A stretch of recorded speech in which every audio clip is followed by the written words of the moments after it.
Jumpa lagi dengan saya Eros Perwita di channel The Investor, channel yang mengupas tentang dunia saham. Dan di video kali ini saya ingin mengupas atau saya ingin membahas mengenai saham ANTM atau saham Antam, di mana ini juga request dari teman-teman sekalian, yang dimana harga saat ini ya, saat video ini diambil tanggal 26 Oktober 2020, harganya masih di kisaran 1060. Nah, apakah 1060 ini termasuk sudah mahal atau masih murah?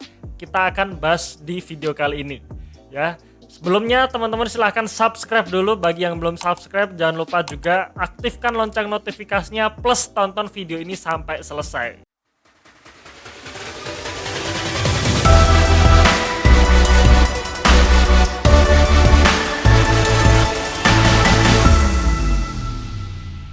Ini adalah review saham ANTM by The Investor ya. Sebelum kita membahas mengenai saham ANTM ini, kami ingin informasikan bahwa kami akan mengadakan webinar value investing tanggal 6 dan 7 November 2020 jam 20-22. Nah, jadi teman-teman silahkan ikuti webinar ini ya. Harganya 390.000. Jadi harga sebenarnya 1.000, tetapi kita diskon 61% sampai akhir Oktober 2020.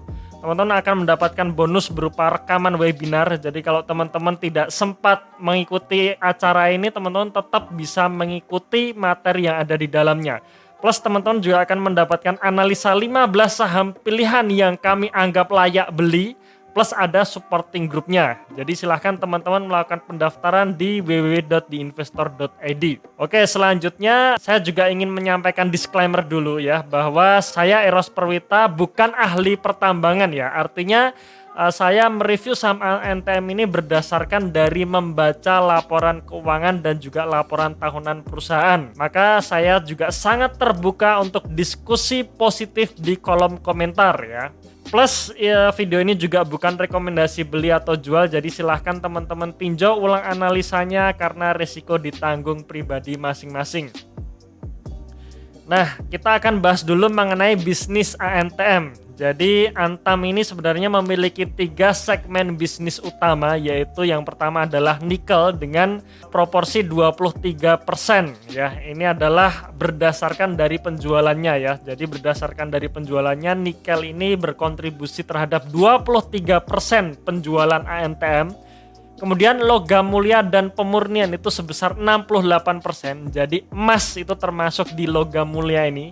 Jadi kalau teman-teman beli emas Antam kan pasti mereknya adalah logam mulia. Nah, disinilah letaknya ya kontribusinya sebesar 68%. Kemudian ada bauksit dan alumina sebesar 6%. Lain-lain sebesar 3%. Jadi lain-lain ini ada perak, ada batu bara dan sebagainya. Itu ternyata Antam juga punya bisnis selain 3 segmen ini, tetapi porsinya hanya sedikit. Nah, artinya jika kita melihat dari porsi ini di mana yang terbesar itu adalah emas dan juga nikel, maka sentimen yang mempengaruhi harga saham dari ANTM ini biasanya 2 hal ini.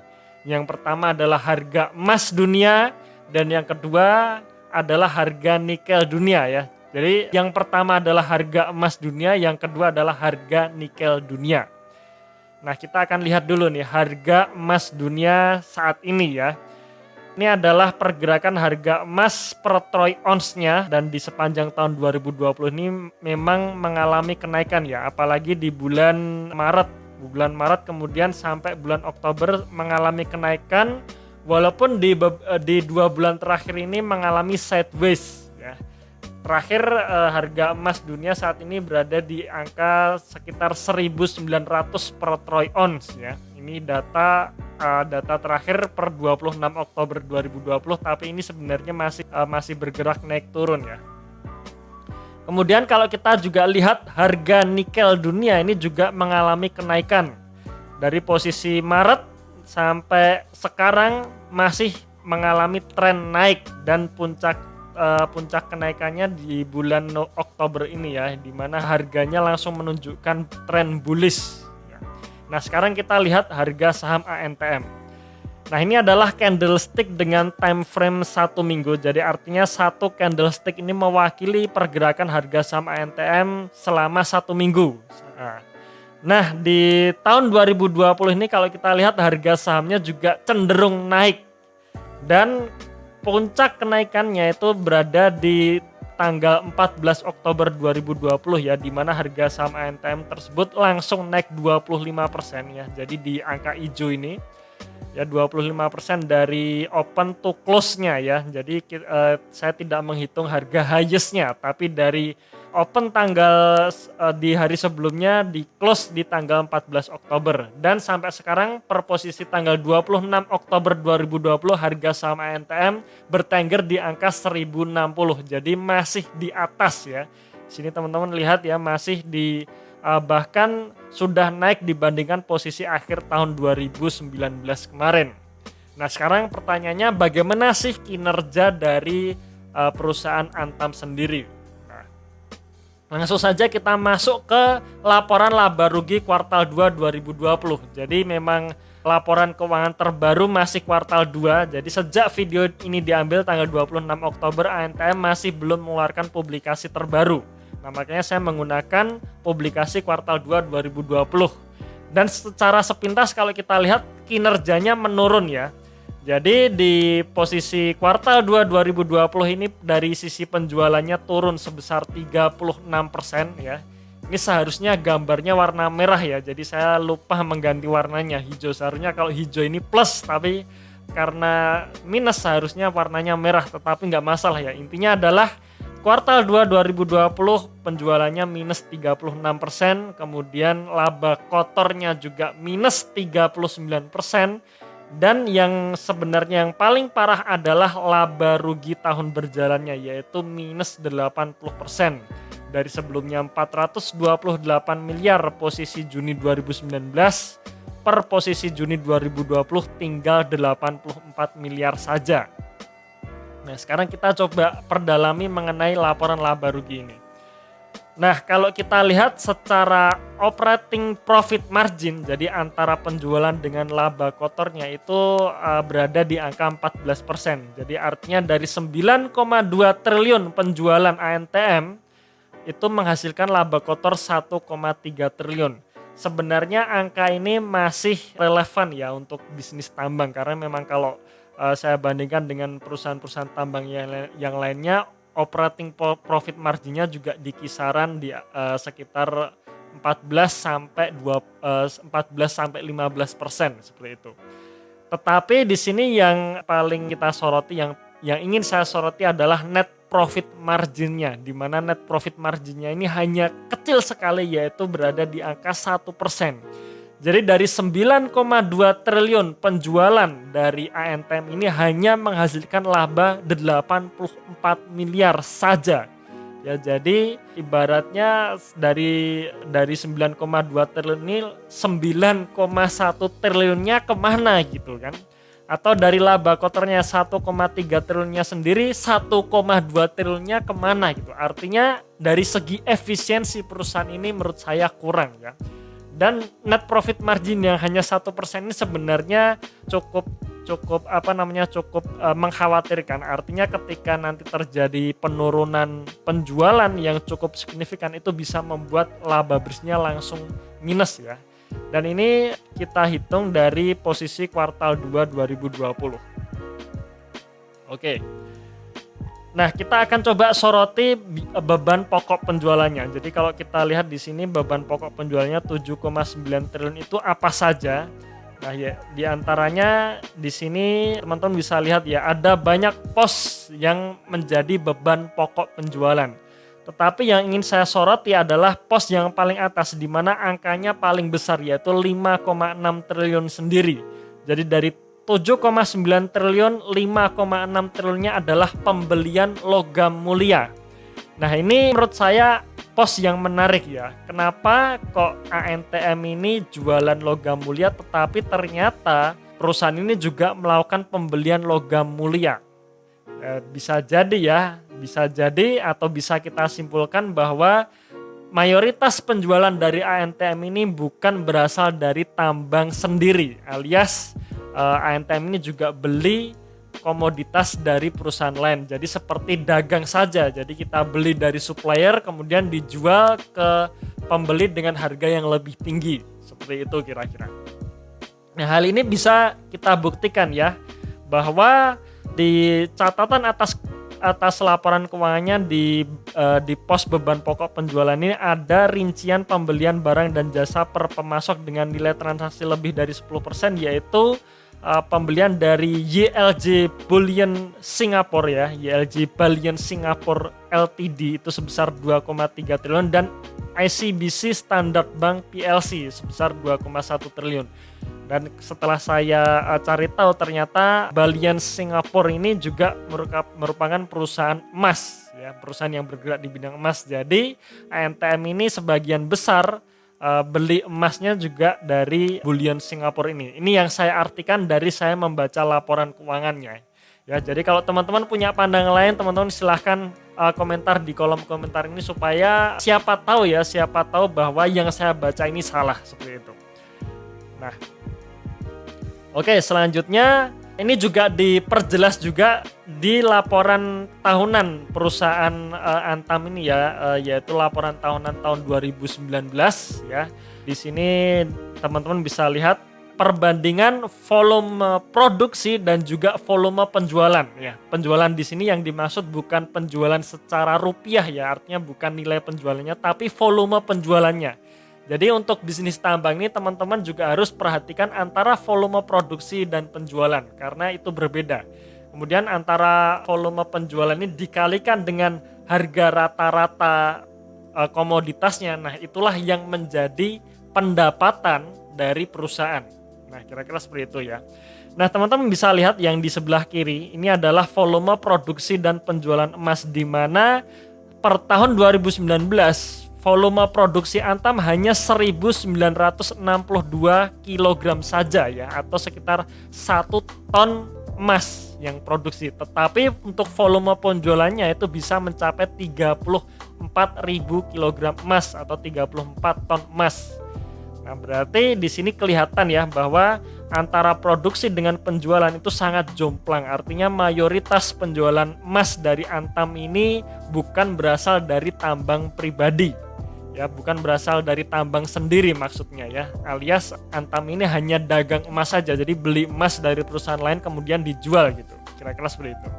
Tetapi di sini yang menarik adalah untuk nikelnya ya, jadi ini volume produksi dan penjualan ferronikel, di mana produksinya sebesar 25.000 ton ini ya, ton nikel ini ya, per TNI ini maksudnya ton nikel. Sedangkan penjualannya juga sebesar 26.000 ton nikel. Ya, jadi ini mayoritas penjualan nikelnya disumbangkan dari tambangnya sendiri. Oke, kalau kita lihat mengenai segmen bisnis Antam, ya seperti kita jelaskan di awal tadi ya, bahwa nikel masih belum mayoritas masih di emas. Sedangkan kalau kita lihat tadi ya, emas sendiri penjualannya bukan dari tambangnya sendiri, tapi hanya dagang saja. Nah, sebenarnya kalau kita lihat di sini nikel ini yang memiliki margin yang bagus ya, di mana penjualannya 2,1 triliun bisa menghasilkan laba 348 miliar ya, laba bersihnya. Kemudian untuk emas sendiri dari 6,2 triliun penjualan itu hanya menghasilkan laba bersih 507 miliar. Nah, tetapi kenapa netnya 84 miliar? Karena di sini ada komponen kantor pusat atau head office yang sebesar 707 miliar. Jadi komponen head office ini maksudnya ya dari biaya marketing, kemudian beban keuangan, pajak dan lain-lain. Nah, itu yang memotong laba bersih dari hasil penjualan emas maupun nikel. Ya, oke. Nah, bagaimana kira-kira proyeksi sampai akhir tahun, proyeksi pendapatan dan laba bersihnya ya? Nah, dengan proyeksi sederhana, maksudnya proyeksi sederhana di sini adalah antara revenue atau pendapatan dan laba bersihnya itu tinggal dikalikan 2 saja ya. Sebenarnya ini cara yang paling sederhana dan biasanya juga hasil akhirnya nanti setelah akhir tahun ini tidak jauh berbeda. Nah, makanya kita gunakan proyeksi yang sederhana ini. Jadi kita tidak perlu pakai rumus yang aneh-aneh ya. Nah, kalau kita proyeksikan sampai akhir tahun maka pendapatannya akan menjadi 22,9 triliun. Jadi kalau di sini teman-teman bisa lihat di antara tahun 2016 sampai 2019 sebenarnya pendapatannya mengalami kenaikan ya. Tapi karena di tahun 2020 ini kinerjanya tidak bagus ya, kira-kira ada penurunan sekitar kurang lebih sekitar 15% ya kalau nggak salah ya. Nah, Begitupun juga dengan laba bersihnya. Laba bersih tahun 2016 sampai tahun 2019 sebenarnya naik cukup signifikan ya dari 64 miliar menjadi 1,6 triliun di tahun 2018 ya. Sebelumnya perusahaan membukukan rugi ya di tahun 2014 dan 2015. Nah, ini angka ini saya masih belum melihat di laporan keuangan tahun 2018 ya. Kira-kira kenapa kok bisa kenaikan laba bersihnya itu sangat signifikan? Apakah murni dari operasional perusahaan atau ada aksi korporasi lagi yang menyebabkan pendapatan lain-lainnya naik? Tapi faktanya bahwa angka 1,6 triliun ini tidak bisa dipertahankan ya, di mana di tahun 2019 laba bersihnya anjlok sangat signifikan dari 1,6 triliun menjadi hanya 193 miliar saja. Nah, dan di tahun 2020 dengan proyeksi yang sederhana tadi, maka kira-kira laba bersih di tahun 2020 sebesar 164 miliar rupiah. Nah, selanjutnya kita sedikit bahas mengenai hutang dan dividen. Sebenarnya kalau hutang dari Antam sendiri termasuk bisa di-maintain dengan baik ya, atau bisa dipertahankan ya. Dimana kalau kita lihat rasio DER-nya ini di kisaran 50%-an saja. Dan posisi tahun 2020 ini posisi kuartal 2 tahun 2020 posisi DER-nya itu hanya di 45%. Artinya hutangnya menurun. Ya, dan sekali lagi ini adalah hutang bank dan obligasi, di mana ini adalah hutang buruk perusahaan ya. Jadi saya tidak menghitung hutang lain-lain. Kemudian kalau kita lihat dividennya, dividen per saham maupun dividen payout rasionya, sejak tahun 2015 sampai 2017 perusahaan tidak membagikan dividen. Jadi baru mulai membagikan dividen tahun 2018 di mana payout rasionya di kisaran 35%. Dan di tahun 2020 ini payout rasionya sebesar 35% dari laba yang dihasilkan tahun 2019 kemarin. Jadi sebenarnya angka payout rasionya ini masih lumayan ya, sekitar 35% itu termasuk lumayan sih ya. Oke, sekarang selanjutnya bagaimana dengan harga sahamnya sendiri? Nah, harga saham ANTM sebenarnya cenderung sideways ya. Jadi antara tahun 2013 sampai tahun 2016 ini hanya berkutit di angka 800 sampai 900-an saja. Ya, kemudian kalau kita turut atau kalau kita amati sejak tahun 2017 sampai 2020 sebenarnya mengalami kenaikan ya, di mana harga sahamnya selalu naik ya dari 600, 700, 800 dan di tanggal 26 Oktober 2020 harga saham ANTM ini ditutup di harga 1060. Jadi tahun 2017 ke 2020 ini cenderung naik. Selanjutnya bagaimana dengan valuasinya sendiri? Nah, di sini teman-teman bisa lihat ya, seperti biasanya ketika saya menghitung harga wajar atau memvaluasi harga wajar suatu saham, saya menggunakan 3 rasio ini, yaitu ekuitas, PBV, dan ROE. Nah, kita lihat dulu nih ekuitasnya. Ekuitas ini adalah balok berwarna ungu ini. Sebenarnya kalau kita lihat ekuitas perusahaan cenderung stagnan ya, jadi tidak kemana-mana, jadi hanya di kisaran 18 triliun saja dan tidak naik-naik.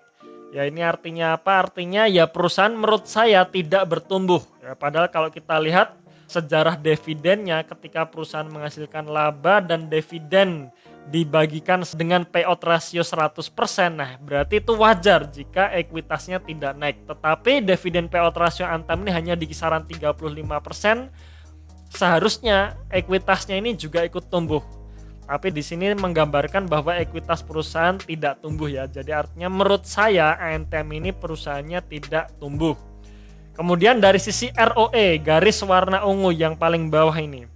ROE perusahaan menurut saya kecil ya. Bahkan kalau bisa dikatakan ya sangat kecil, hanya di kisaran 1% saja ya. Bahkan tahun 2016-2017 ini tidak sampai 1%.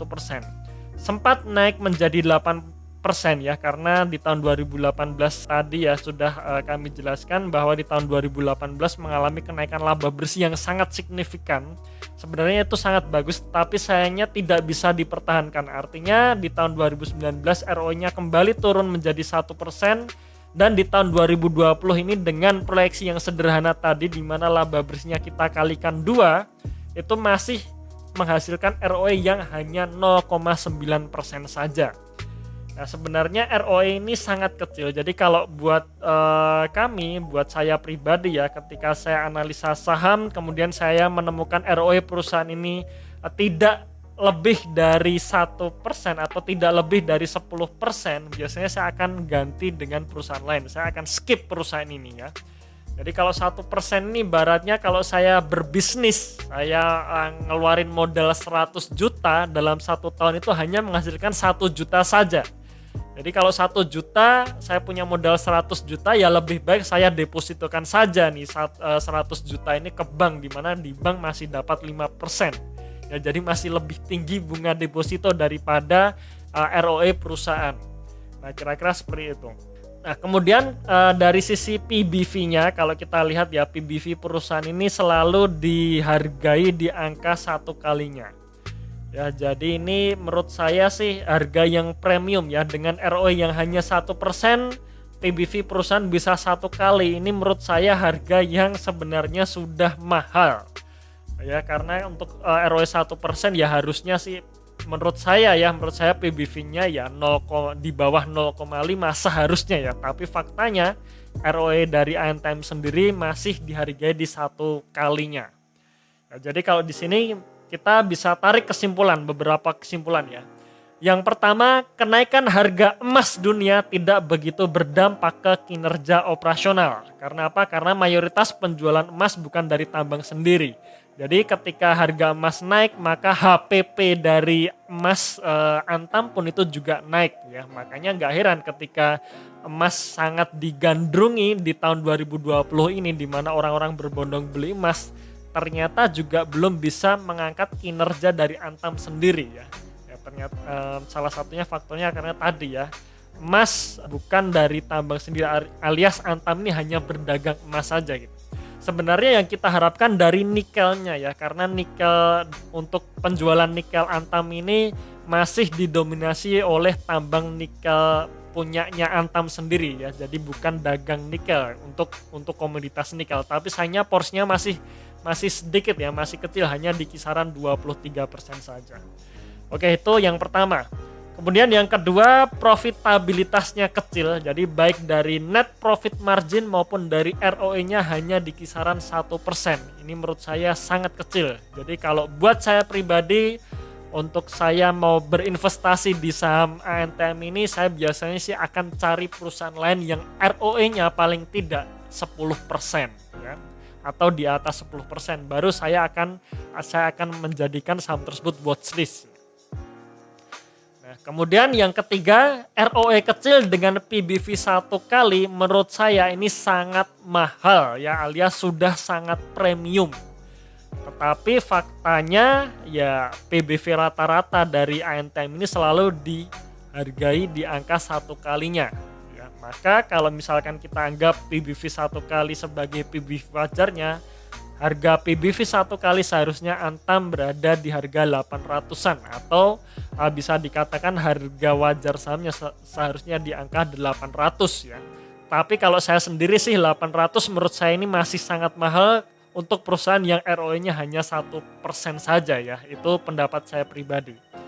Jadi dari kesimpulan ini, kembali ke teman-teman sekalian nih untuk mengambil keputusan ya, karena sekali lagi your money is your call, alias ya uang Anda ya suka-suka Anda. Ya, kalau Anda menganggap bahwa PBV wajarnya 1 kali di harga 1060 ini ya berarti sebenarnya sih masih dianggap mahal ya, atau di atas harga wajar. Tapi kalau teman-teman melihat bahwa ANTM ini ROE-nya sebenarnya kecil, ya menurut saya sih mending teman-teman lihat atau cari saham tambang yang lainnya, di mana kalau teman-teman lihat di bursa sebenarnya masih banyak perusahaan-perusahaan tambang yang ROE-nya besar dan harganya sekarang masih murah. Oke, mungkin itu sekilas video kali ini yang mereview mengenai saham Antam ya. Silahkan kita berdiskusi positif di dalam komentar di video ini, siapa tahu analisa saya salah. Dan silahkan teman-teman juga share video ini ke teman-teman Anda yang lain supaya teman-teman Anda bisa tahu informasi mengenai saham Antam ini. Oke, mungkin sekian dari saya. Tunggu video saya selanjutnya dan salam Passive Income.